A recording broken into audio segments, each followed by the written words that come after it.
Most rookies are not expected to contribute their first year in the league, but these three hope to make an impact on an already thin defensive line.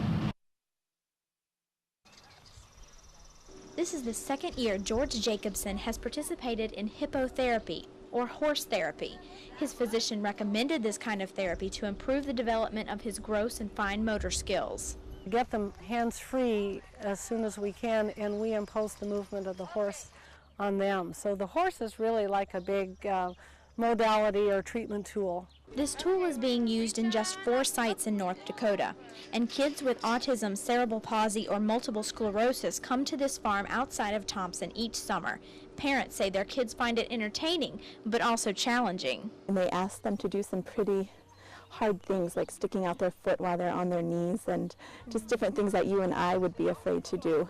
Some patients drive several hundred miles to come and try the therapy here, but family members say they see the progress and it's well worth it. Continuation with his development of speech. I mean, he's just talking and saying so many neat new words and understanding many more things. We had a child earlier today that really, with autism, who doesn't have concept of catching and throwing, but by the end of the session he would at least hand me the ball back when it was time to throw. It carried over to his school year this year, and I pray that it will again for the upcoming fall. And next summer, George may not need to continue this therapy. Near Thompson, Sherry Brack, CBS 35 News.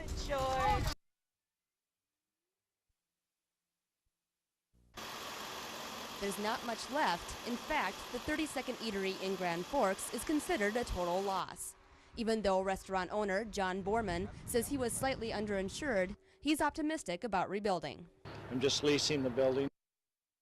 Probably up to the insurance company and the landlords whether we're able to rebuild on this property and keep the restaurant here. He's a great guy. He's always around, just always in a good mood, and feel really bad for him. He doesn't deserve this. Only smoke was visible at first. Firefighters went into the building to investigate, but quickly left after discovering the fire's source appeared to be in the roof. It was very dangerous. I through the building and checked the building and realized that the fire was in the roof and got out of there. And it was very dangerous because the roof could have collapsed on him at any time. Investigators are taking the 30-second eatery apart piece by piece, trying to locate the fire's origin under 5 feet of rubble. I've been in the restaurant business in Grand Forks for 19 years, and I'm sure I'm going to be here for many more to come. So whether it's in this location or a temporary location, I want to be in the restaurant business in Grand Forks. In Grand Forks, Tina Lee, CBS 4 News.